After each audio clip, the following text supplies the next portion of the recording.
Continue adorando o nome do Senhor. Continue exaltando a Ele. Louvado seja o nome do Senhor. Diz assim a palavra de Deus.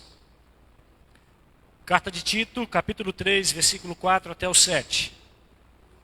Mas quando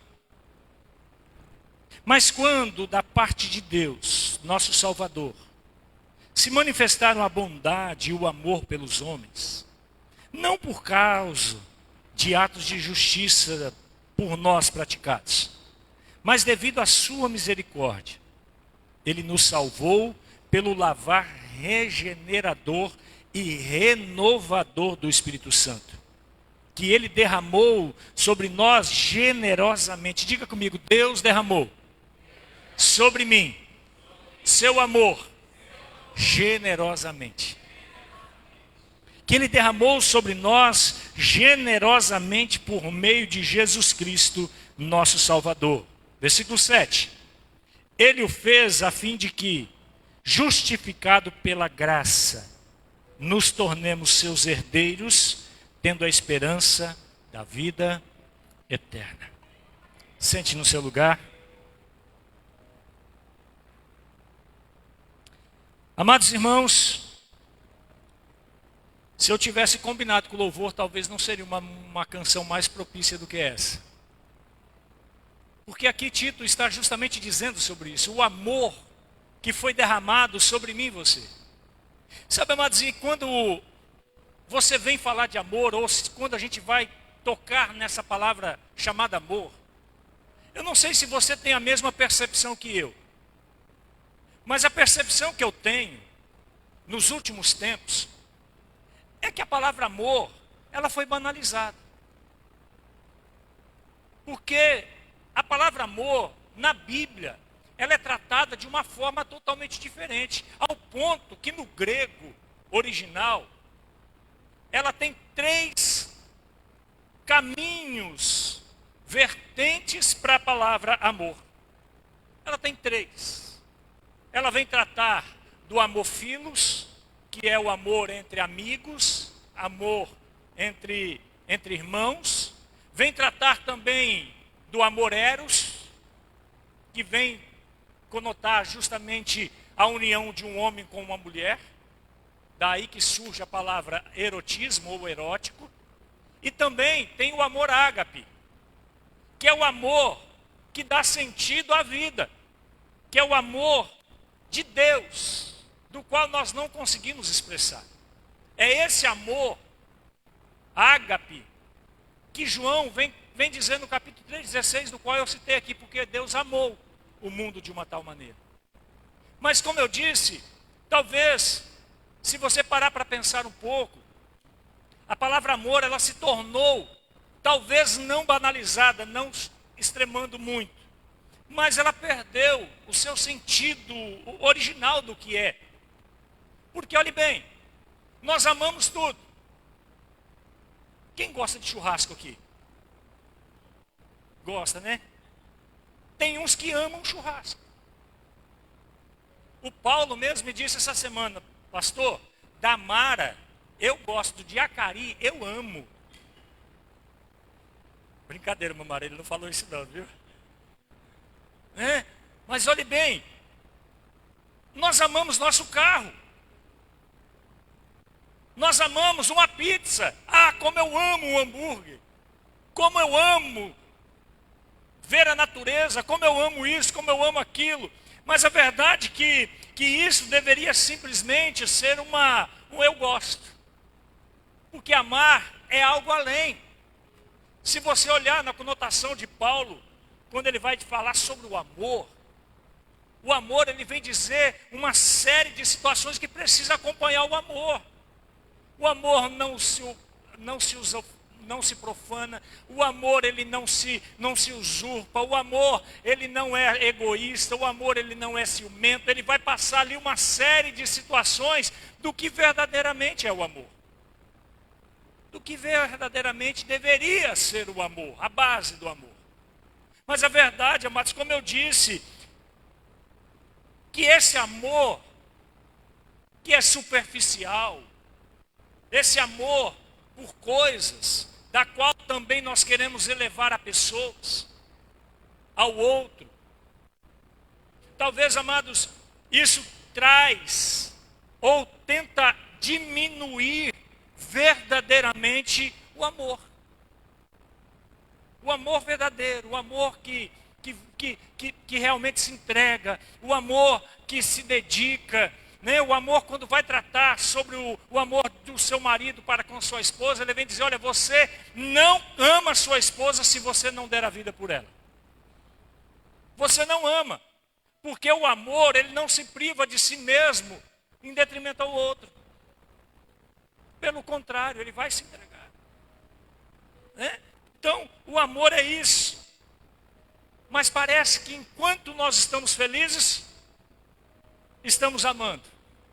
Enquanto está concordando comigo, eu amo. Discordou, não amo mais. Enquanto me beneficia, eu amo. Eu caminho junto. Mas é só acontecer alguma coisa que parece que o amor acaba instantaneamente. Eu não sei se você já deparou com isso. Mas no amor de Deus é completamente diferente. O amor de Deus é diferente, porque Ele não nos ama não porque nós somos bons, não porque nós temos algo a oferecer. Deus nos ama não porque nós merecemos. E nem mesmo Deus nos ama esperando algo em troca, que parece a nós, meros mortais, que quando nós estamos tentando fazer algo para Deus, nós queremos oferecer alguma coisa a Deus, porque se nós não oferecermos, talvez Deus vai ficar tristinho. E aí nós tentamos oferecer um amor a Deus, e às vezes é um amor corrompido. Porque nós não temos uma base sólida de verdade sobre aquilo que nós dizemos que é amor. Sabe, amados, Ele ama, o próprio Deus ama, porque Ele é o próprio amor. É um dos atributos dele, é amar. Um dos atributos é algo intrínseco que não pode tirar. E o amor é algo de Deus. É algo que Deus manifesta de todas as formas.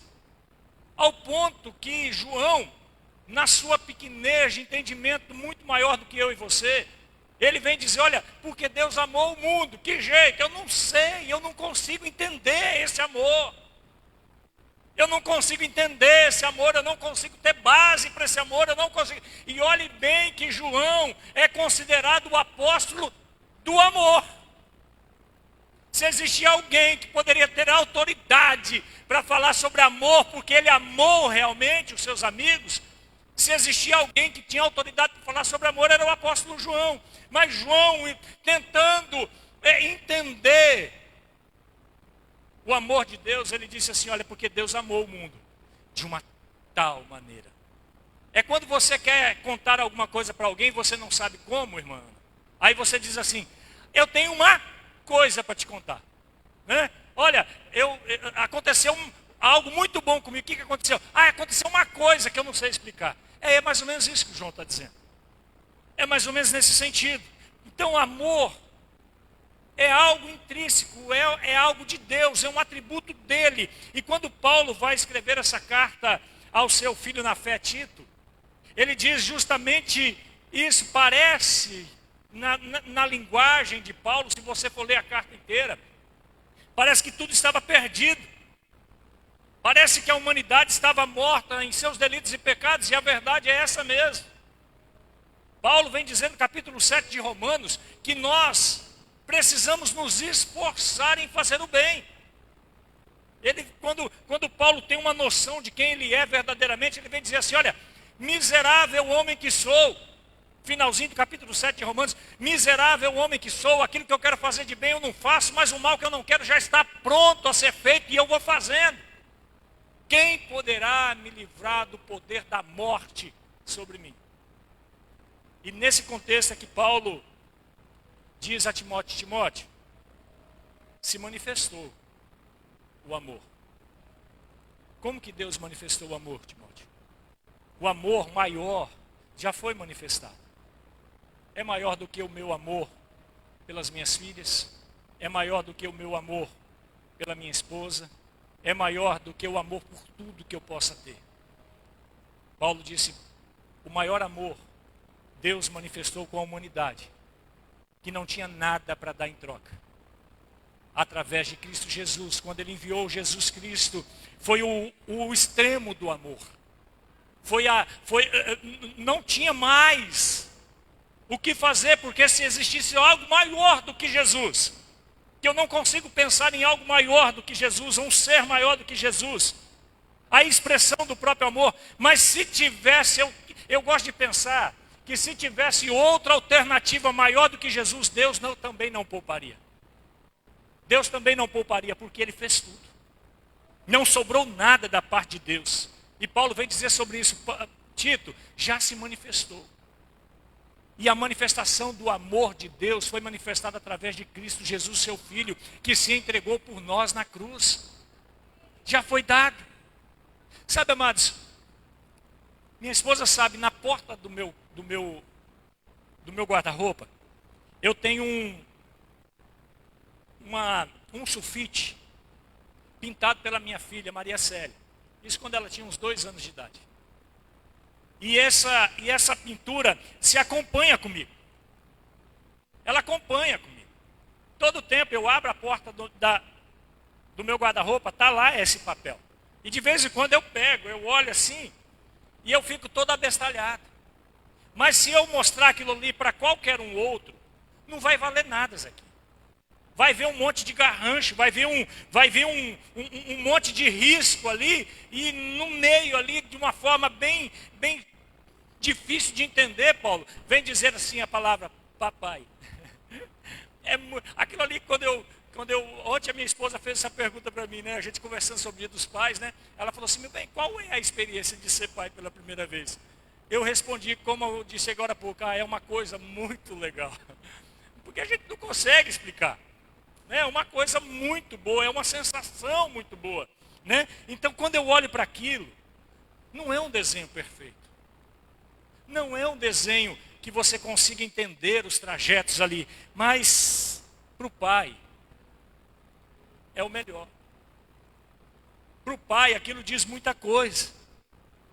Agora pense comigo. Nós não tínhamos nada para oferecer a Deus. Nem um desenho rabiscado. Nós não tínhamos nada, nenhuma boa obra, nenhum ato de justiça, e mesmo assim Deus decidiu no seu próprio coração nos amar. E esse é o amor que Paulo diz a Tito, que começou conosco, que não começou conosco, mas começou em Deus. Aleluia por causa disso. Paulo escreve essa carta, dizendo a Tito, vai lá e organize a igreja em Creta.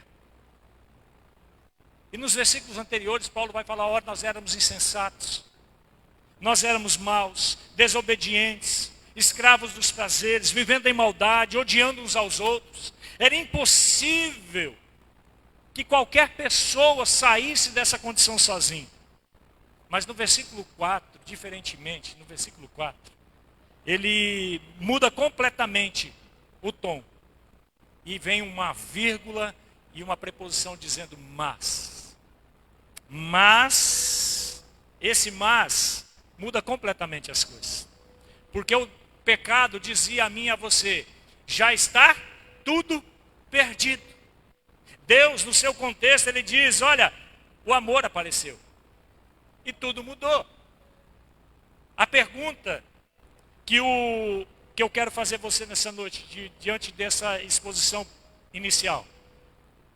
A primeira pergunta que eu quero fazer é, o que o poder do amor de Deus fez na tua vida? O que o poder do amor fez na sua vida? Quem seria você hoje, se você não tivesse recebido o poder e o amor de Deus sobre a sua vida?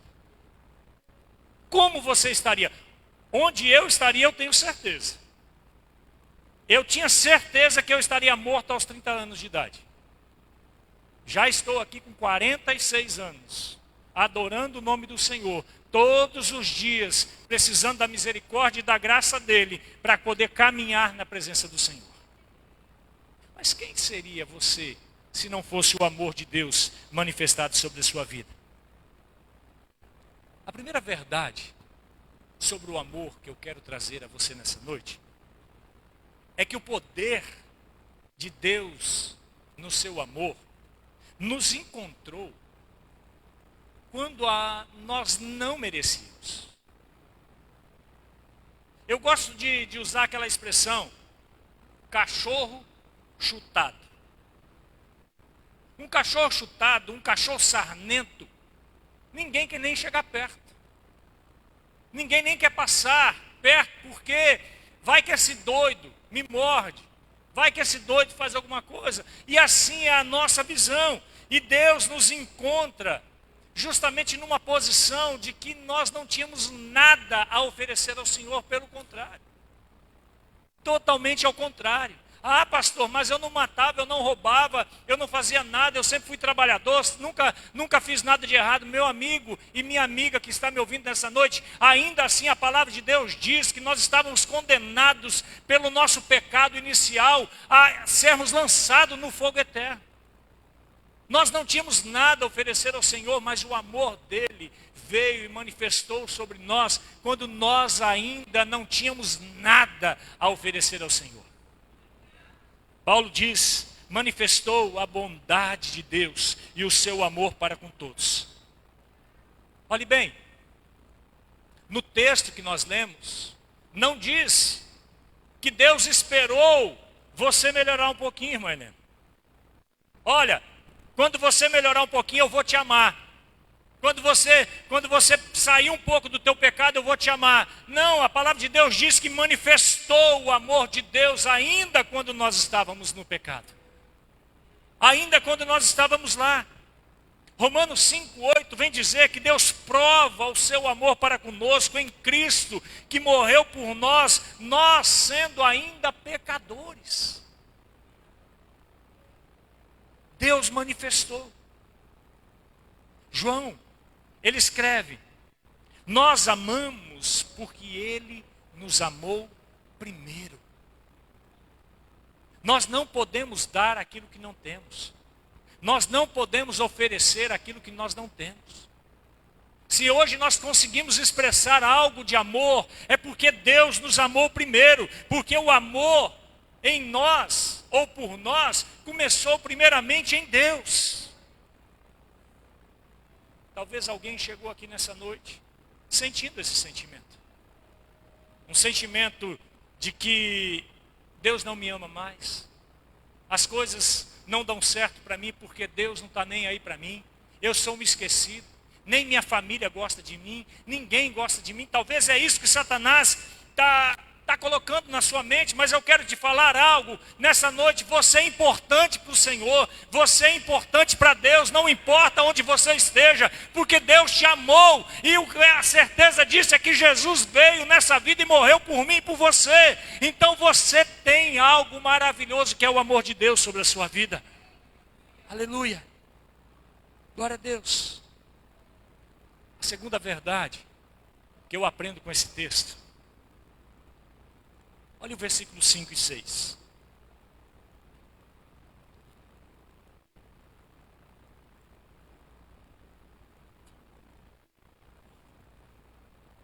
O versículo 5 e 6 vem dizer assim: não por causa de atos de justiça por nós praticados, mas devido à sua misericórdia, ele nos salvou pelo lavar regenerador e renovador do Espírito Santo, que ele derramou sobre nós generosamente por meio de Jesus Cristo, nosso Salvador. Aqui nós percebemos uma grande verdade, que o poder do amor, ele se entrega sem pedir nada em troca, porque Deus se entregou por nós. Ele entregou Jesus Cristo, através do teu sangue, para nos lavar e nos purificar dos nossos pecados. Quem nós éramos? Não é por obras de justiça, mas é segundo a graça e a misericórdia do Senhor que é derramada sobre nós. O amor de Deus, ele não se negociou e nem se negocia.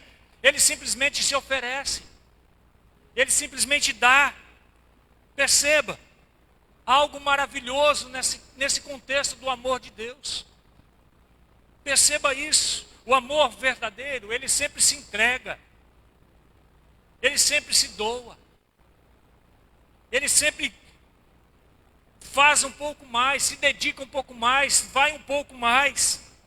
O pecado, pelo contrário, ele só sabe tirar. O inferno e Satanás, ele só sabe nos oprimir. Mas o amor de Deus muitas vezes nos constrange, porque se formos olhar para a nossa própria vida, nós mesmos vamos dizer, eu não tenho nada para oferecer ao Senhor, pelo contrário, quem sou eu para Deus me amar? Quem sou eu? E foi justamente isso que aconteceu na cruz. Foi justamente isso que aconteceu. Jesus, quando ele estava na cruz, ou indo para ela, ele disse assim, João 10, ninguém tira a minha vida.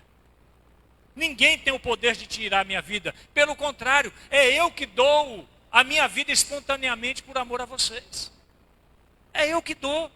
Não adianta pensar. E Jesus Cristo, ele veio para cumprir um propósito, do qual muitos dizem que foram os judeus que matou Jesus, que foi os romanos que mataram Jesus, mas não foi não, foi o meu pecado e o seu pecado. Mas Jesus não olhou para isso, pelo contrário, ele falou, eu vou pagar o preço de resgate.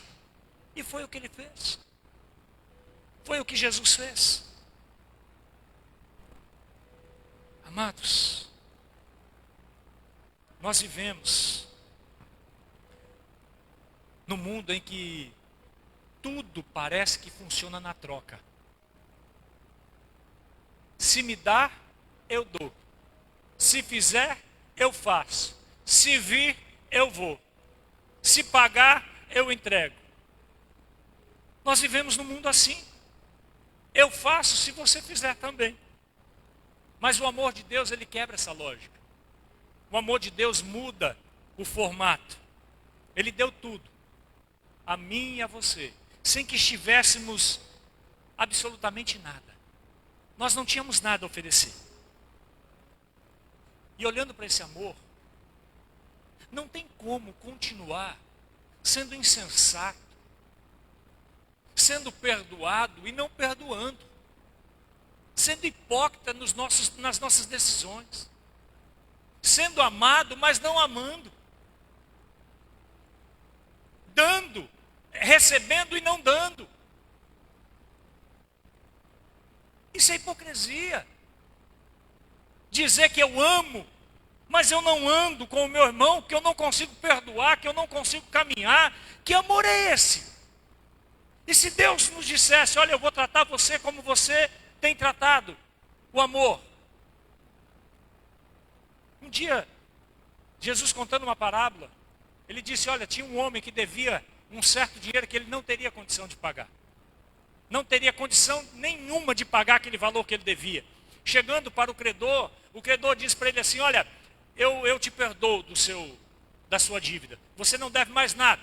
Aquele homem ficou muito feliz, saiu dali e encontrou com outro homem que devia a ele uma pequena porção. Um valor pequeno. E quando chegou de frente para esse homem, a primeira coisa que ele fez, me paga o dinheiro que você me deve. Me paga, senão eu te mato, senão eu te arrebento. Diz que a palavra chegou até aquele homem que tinha perdoado um grande valor. Chamou de volta aquele homem e falou, eu perdoei uma dívida que você não tinha condição de pagar e você não teve coragem de perdoar o seu amigo, o seu irmão numa dívida tão pequena. Então a partir de hoje você está me devendo tudo de volta e você vai ter que pagar a sua sentença. Sabe, amados, como nós podemos dizer que amamos se nós também não damos? Como nós podemos dizer que nós recebemos o amor de Deus se nós não conseguimos amar o nosso irmão? Amar gente bonita é muito fácil. Amar alguém que não dá trabalho é muito fácil. Agora, amar alguém que não tem o que oferecer parece ser tão difícil, não é verdade? Amar alguém que não pode mudar a nossa vida, que não pode nos oferecer nada. Amar alguém que nos magoou, que nos ofendeu, que mentiu, que levantou um falso testemunho. Ou alguém que não fez o que você queria. Como é difícil amar alguém assim, não é verdade? Mas que amor é esse? quer receber, mas não consegue doar. E por final, o terceiro aprendizado que eu aprendo com esse texto que nós lemos. O poder do amor nos dá uma nova vida e também uma nova identidade. Através do amor de Cristo, nós somos chamados filhos de Deus. Através do amor de Cristo, nós somos também co-herdeiros com Cristo da glória eterna. Através de Cristo, a nossa casa, que era um inferno, agora passa a ser ao contrário, ser o céu, aleluia.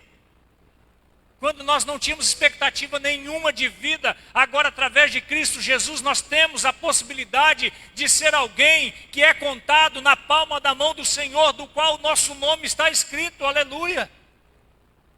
Deus nos dá essa graça. A palavra de Deus diz que Ele nos salvou, nos regenerou, nos renovou. Para quê? Para que nós pudéssemos ser herdeiros da esperança da vida eterna. Aleluia por causa disso. Observe a sequência que o capítulo vem dizer. O amor de Deus, Ele salva. Depois esse amor transforma. Depois esse amor muda quem nós éramos para quem nós somos ou quem nós iremos nos tornar.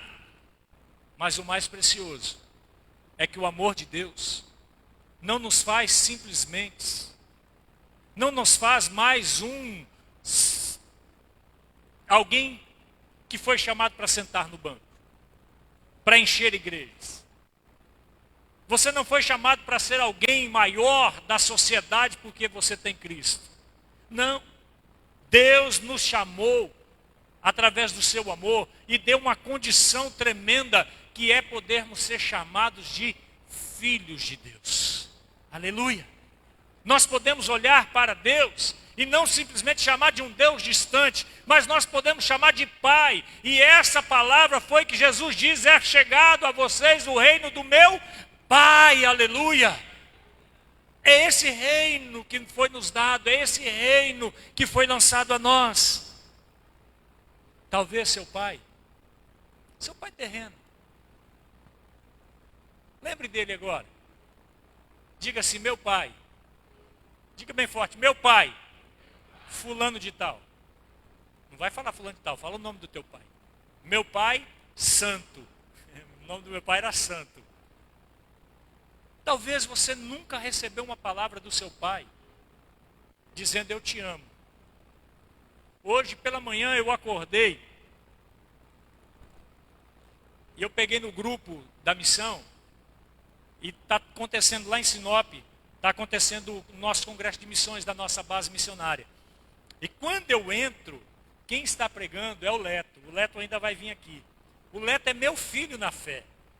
O Leto é meu filho e hoje ele cuida, já tem 3 anos que ele cuida da nossa base lá no Ceará, nossa base missionária, da qual nós furamos poços artesianos para servir a comunidade. E é o Hélito que cuida dessa turma lá.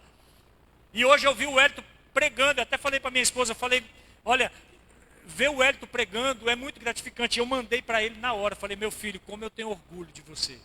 Eu mandei para ele hoje de manhã: que bom que eu vivi para ver você ministrando, porque o Hélito era aquele menino, quando ele se converteu, ele tinha uns 13 anos de idade, quando ele saía comigo, a gente ia para algum canto, todo canto ele estava comigo, ele foi criado comigo, quando eu fui para as outras igrejas, ele foi junto comigo, eu levei ele para morar comigo. O Hélito é aquele menino que se escondia atrás de mim, para não olhar as pessoas no rosto. O Hélito era esse menino, aquele menino que tinha problemas. Eu sei da história do Hélito. E hoje ele me falou: pastor, obrigado porque o Senhor acreditou em mim. Amados, isso transforma o nosso coração, transforma a nossa vida. Eu fiquei muito feliz de ver o Hélito pregando hoje. E talvez você nunca ouviu isso do seu pai. Talvez você nunca ouviu um eu te amo do seu pai. Talvez você nunca recebeu um abraço. E talvez aqui hoje você carrega sobre a sua vida, sobre o seu coração, um sentimento de rejeição. Um sentimento de dor profunda, porque você não recebeu o abraço que você merecia do seu pai. Talvez é isso. Mas eu quero te dizer algo nessa noite. Hoje Deus diz diferente a você. Ele diz: filho, filha, eu te amo. E Deus está dizendo nessa noite: eu não deixei essa conversa simplesmente no tom de conversa. Eu testifico o meu amor por você, enviando o meu único filho, Jesus Cristo, para morrer em seu lugar. Esse é o amor. Eu quero te convidar a se colocar de pé nesse instante. Quem entende verdadeiramente esse amor? Quem entende verdadeiramente esse amor, o amor de Deus, o amor do Pai, deixa de ficar buscando aprovações de pessoas, deixa de ficar buscando aprovações familiares, deixa de ficar buscando aprovações da sociedade. Por quê? Porque ele está muito bem sabendo que o Pai o ama e nada vai mudar, independentemente de qualquer coisa. Você não precisa buscar autorização de pessoas para ser feliz, você não precisa disso. Você pode ser feliz porque Deus te amou, porque Deus te ama todos os momentos da vida. Ao ponto que Jesus disse: vocês não estarão órfãos, vocês não estarão sozinhos, eu enviarei o Espírito Santo e eles o acompanhará todos os dias da vossa vida. E Jesus disse: eu estarei convosco. Em todos os momentos, Jesus disse: ele estará conosco. Amados irmãos, o amor de Deus nos encontrou. Você foi encontrado pelo amor de Deus? Amém? Então eu quero te dizer algo. Quem aqui já aceitou Jesus? Eu nunca aceitei Jesus. Eu nunca consegui aceitar Jesus. Quem sou eu na fila do pão para aceitar Jesus? Eu pedi: o Senhor pode me aceitar? Com os meus delitos e defeitos. E sabe o que ele disse? Eu quero te aceitar. Eu te aceito como meu filho. Eu aceito pagar o preço por você. Foi ele que aceitou. Você foi aceito pelo Senhor. A sua vida já está na mão do Senhor. A sua história já está na mão do Senhor. Pastor, então o que eu preciso fazer? Talvez a maior vontade de um pai é que o filho se pareça com ele. É que o filho ande nos seus caminhos. É que o filho faça a vontade do Pai. O próprio Jesus disse: eu vim para fazer a vontade do meu Pai. Talvez o que você precisa hoje é deixar com essa bobagem de dizer que Deus não me ama mais, eu já errei muito, eu sou a ovelha negra de Deus. Para com isso. Deus não tem ovelhas negras, Deus só tem filhos amados. Ah, eu estou desviado da casa do Senhor. Não existe filho desviado. Quem te disse isso foi a religião e o religioso. Quando o Júnior, Zequinha, não vai na tua casa, quando o Júnior não vai na tua casa, ele é desviado? O que ele está fazendo? Só está distante, não é verdade? Só deixou de ir. Não é verdade? Assim também é com Deus. Não existe filho desviado. Existe filho que está distante. Tem aquele filho que está mais distante, que é mais turrão, mais fechado, que não sei o quê, acha que é o bambambam, mas no final das contas é um coração amoroso que só. É assim que Deus nos vê. Deus ainda dá um tapinha no pé da orelha: para quieto, moleque, vem aqui, me dá um abraço, eu te amo, você é meu filho, e isso nada vai mudar. Nada vai mudar. A vontade de Deus é que você vá à frente, que você se torne realmente um espelho dele, para que você realmente manifeste o amor que foi manifestado em você, você também manifeste nos outros seus irmãos, que talvez está aí precisando de uma palavra sua, talvez está precisando de um eu te amo, de que Jesus te ama, alguma coisa nesse sentido, fazer a diferença na vida de outra pessoa, estender as mãos às outras pessoas.